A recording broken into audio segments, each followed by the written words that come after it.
माँ जी, आप संस्कारों की बात ना ही करें।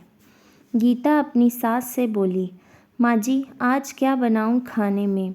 कि उसकी सास ने कहा, पूछ तो ऐसे रही हो जैसे रोज हमसे पूछ कर ही बनाती आई हैं। गीता ने कहा, जिस दिन पापा जी मंडी जाते हैं, मंडी से एक साथ कई सब्जी लाते हैं, तो हमेशा पूछ कर ही बनाती आई हूँ।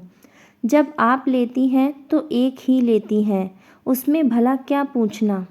जवान तो कैंची के जैसी हो गई है इसकी, देखो तो कैसे जवाब देती है, हर वक्त जुबान चलती है। जैसे संस्कार दिए हैं मायके वालों ने, वैसे ही तो दिखाएगी। यहाँ ना खाना बनाना आता है ना घर के काम, बस बहस करवा लो महारानी से। उसकी सास गुस्से से बोली। गीता बोली, माँ जी आप मेरे संस्कारों की बात ना करें, मुझे भी आपसे बहस नहीं करनी। बताना हो तो बताइए, नहीं तो और भी काम है मेरे पास। बच्चे आते होंगे स्कूल से। गीता इतना कहकर रसोई घर में चली गई। यह गीता के ससुराल में रोज होता है। उसके और मनोज के विवाह को इतने साल पूरे हो चुके हैं। 10 साल तक चू भी नहीं किया था गीता ने। बस सुबह से शाम तक सास ससुर देवर नंद पति बच्चों की खातिरदारी में ही लगी रहती थी। देवर का अभी पिछले साल विवाह हुआ था। देवरानी ऐसी आई कि एक ही साल में सास से तंग आकर देवर के साथ अलग रहने लगी। उसमें भी सास को गीता ही बुरी लगती। सासू माँ कहती, छोटी बहू पढ़ी लिखी है, नौकरी करती है वहाँ, इसलिए चली गई घर से। कभी उसकी बुराई नहीं की, क्योंकि वह दहेज में गीता से दुगने पैसे जो लेकर आई थी। ऊपर से उसके पिता, बड़े भाई, छोटे भाई सभी सरकारी पद पर ऊंचे ओहदे पर थे। आते तो हमेशा खूब सारा सामान देकर जाते माँ जी को, जो माँ जी की जुबान बंद करने के लिए काफ़ी होता। कहकर जाते, हमारी बेटी नाजुक है, इससे घर का काम नहीं होगा, कहिए तो हम लगवा दें नौकरानी। खूब जवाब देती है छोटे की बहू, पर मजाल है उसको एक सुनाई हो आज तक माँ जी ने, क्योंकि पैसे के लिए सब सुनने और सहने को तैयार थी मम्मी जी। दूसरी तरफ बेचारी गीता, गरीब परिवार से, पिताजी किसान, एक भाई वह भी मानसिक रूप से ठीक नहीं था। इसी वजह से बेचारी को हमेशा ताने सुनने पड़ते थे। जब विवाह करके आई तो मनोज ने साफ कह दिया, मेरे छोटे भाई बहन अब तुम्हारे बच्चे जैसे हैं, उनके विवाह तक सारी जिम्मेदारी हमें ही निभानी है। गीता भी मनोज की बातों पर खरी उतरी। अपने बच्चों से भी ज़्यादा प्यार दिया उसने देवर और ननद को। बच्चे भी उसके विवाह के 8 साल बाद हुए, क्योंकि मनोज को लगता था कहीं मेरे भाई बहन की तरफ गीता का ध्यान कम ना हो जाए। वैसे तो मनोज गीता को बहुत प्यार करता था। उसी के सहारे वह माँ जी की करेले से भी कड़वी बातों को शहद की तरह घोल कर पीती रही। 1 साल पहले ननद भी घर से विदा हो गई, पर अब गीता जवाब देने लगी थी। अब वह भी अपने शरीर मस्तिष्क को आराम देना चाहती थी। हर वक्त कितना सहे गीता ने एक बात समझ ली थी, आप जितना जुल्म सहोगे लोग उतना ही आप पर जुल्म करेंगे। जिस दिन आपने आवाज़ उठाई उसी दिन से जुल्म कम हो जाएंगे।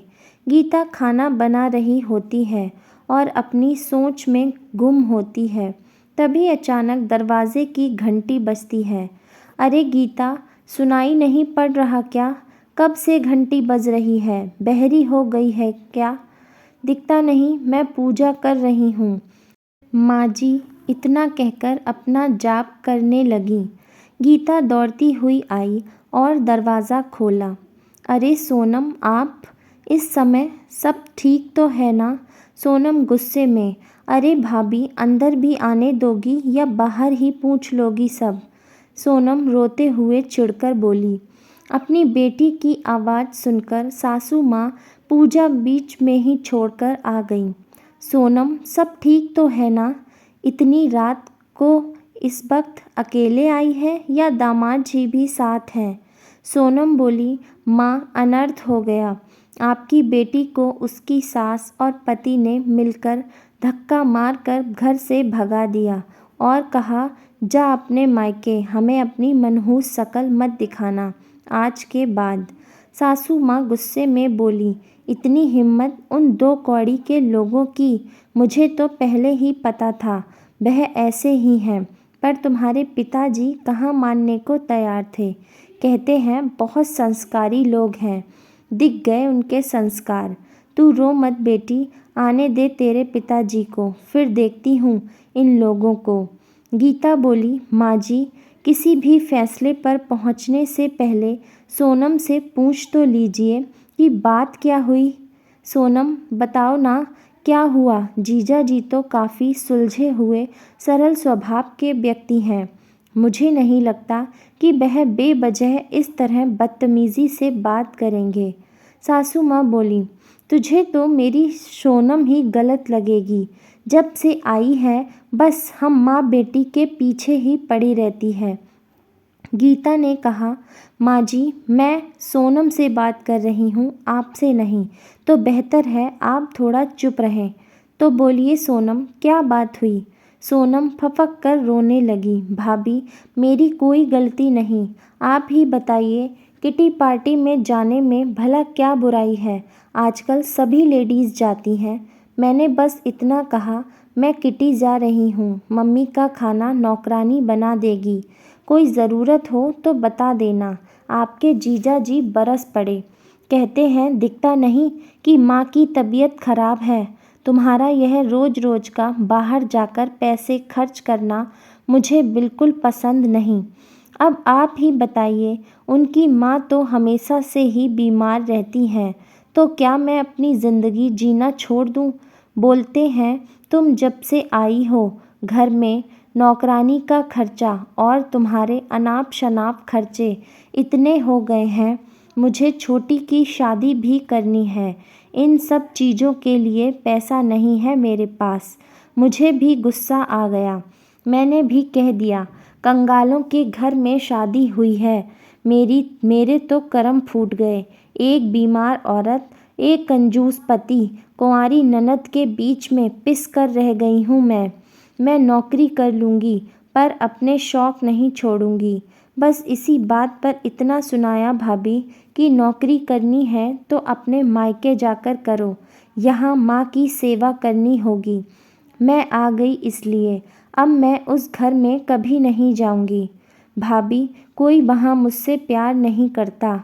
गीता सोनम की पूरी बात सुनकर सोनम के आंसू पोंछते हुए बोली, ऐसा नहीं है सोनम कि कोई आपसे प्यार नहीं करता, गलती आपकी भी है। यह क्या बोल रही है तू? एक तो वह इतनी परेशान है, तू उसी को गलत बोल रही है। यही संस्कार दिए हैं तेरे माँ बाप ने तुझे कि अपनी ननद को उल्टा जवाब दे। माँ जी, आप बार बार क्यों मेरे मायके और संस्कार को बीच में लाती हैं? और माँ जी, आप संस्कारों की बात तो कीजिए ही मत। ये आपके ही संस्कार हैं जिस कारण सोनम अपना स्वर्ग जैसा ससुराल छोड़कर लड़ झगड़ कर यहाँ आई है। अगर आपने संस्कार दिए होते तो अच्छे बुरे की पहचान करना आता इन्हें। मैंने कभी अपनी ननद नहीं समझा इन्हें, हमेशा बेटी माना है। जब से इस घर में आई थी तो सिर्फ 9 साल की थी सोनम। मैंने उनसे कहा, कितनी छोटी है। मुझे इन्होंने कहा, सोनम मेरी बेटी जैसी है, उसकी आँखों में कभी आंसू मत आने देना। और मैंने ऐसा ही किया। सोनम, क्या गलत कहा जीजा जी ने? पता है आपको, जब मैं शादी करके आई थी यहाँ, तब आपके भैया ने साफ कह दिया था कि मैं कोई खर्चा नहीं दूंगा तुम्हें फिजूल खर्च के लिए। मेरे सामने 2 बड़ी जिम्मेदारियां हैं, मेरे छोटे भाई बहन। पिताजी बीमार रहते हैं, आमदनी का जरिया सिर्फ मेरी नौकरी है। आप लोगों की देखभाल के कारण ही हम लोगों ने कोई बच्चा नहीं सोचा, पर रोज़ रोज़ के माँ जी के ताने सहकर भी चुप रहे कि ज़रूर कोई कमी है इसमें, तभी बच्चे नहीं हो रहे। अरे हमारे कर्म फूट गए थे जो ऐसी बहू मिली हमें। तब मेरे स्वाभिमान को बहुत ठेस पहुंची और मैं तुम्हारे भैया से साफ कह दिया कि यह समाज मुझे जीने नहीं दे रहा, अपना फैसला बदल लो और एक बच्चा कर लेते हैं। आपके भाई बहन की कोई अनदेखी नहीं होगी। तब जाकर गुड़िया मेरी गोद में आई। दिन भर माँ जी के ताने, घर के कामों में लगी रहती। शायद ही कभी मैंने बाजार का रुख किया हो। मन मार कर रह जाती। अगर मैं भी आपकी तरह घर छोड़कर चली जाती तो क्या जो स्थिति इस घर की है वह होती? आप अच्छे से जानती होंगी सोनम, क्या मैंने आपको कभी कुछ गलत समझाया, आपके प्यार में कोई कमी रखी? आप बहुत किस्मत वाली हैं जो जीजा जी के रूप में आपको बहुत ही समझदार और आपको बेइंतहा प्यार करने वाले पति मिले हैं। आप यहाँ झगड़ा करके तो आ गई, पर वहाँ जीजा जी का क्या हाल हो रहा है क्या आप जानती हैं? आपके घर से निकलते ही दौड़े हुए आपके पीछे आए, पर तब तक आप गाड़ी से निकल चुकी थीं। बता रहे थे गीता भाभी, सोनम शायद आपके पास आ रही है, बहुत गुस्से में है, उससे कुछ मत पूछिएगा, वैसे ही बहुत परेशान है। गलती मेरी ही है, अपनी प्यारी सी पत्नी की छोटी छोटी ख्वाहिशों को भी पूरा नहीं कर पाता। बहुत असफल इंसान हूँ मैं। बस माँ को खाना खिलाकर दवाई देकर अभी आता हूँ सोनम को लेने।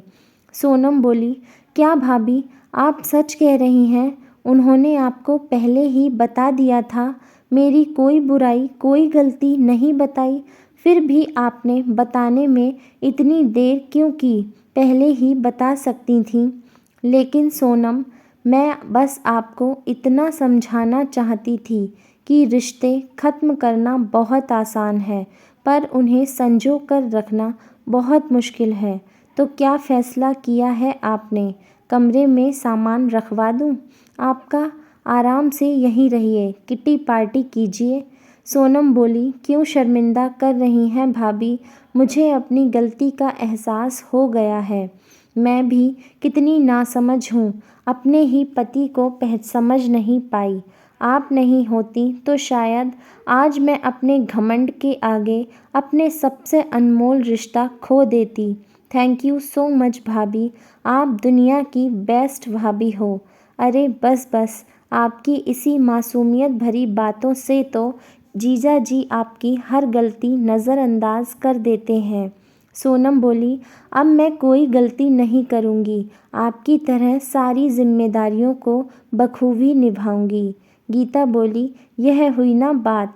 वह देखिए आपको कैसे निहार रहे हैं जीजा जी गेट पर। सोनम शर्मा गई।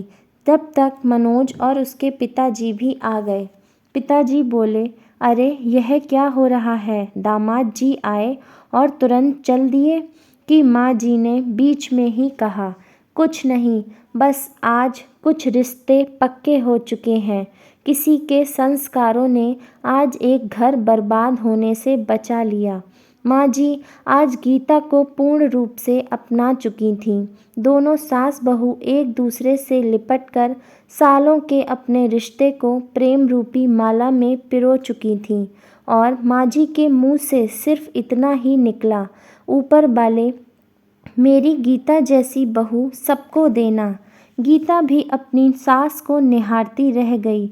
जिस प्यार के लिए वह बरसों से तरसती आई थी, आज वह उसकी झोली में था।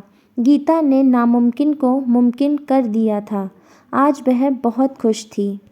दोस्तों, आपको यह कहानी कैसी लगी हमें कमेंट करके ज़रूर बताएं। ऐसी ही और कहानियों के लिए हमारे चैनल को लाइक करें, शेयर करें और सब्सक्राइब करना बिल्कुल भी ना भूलें।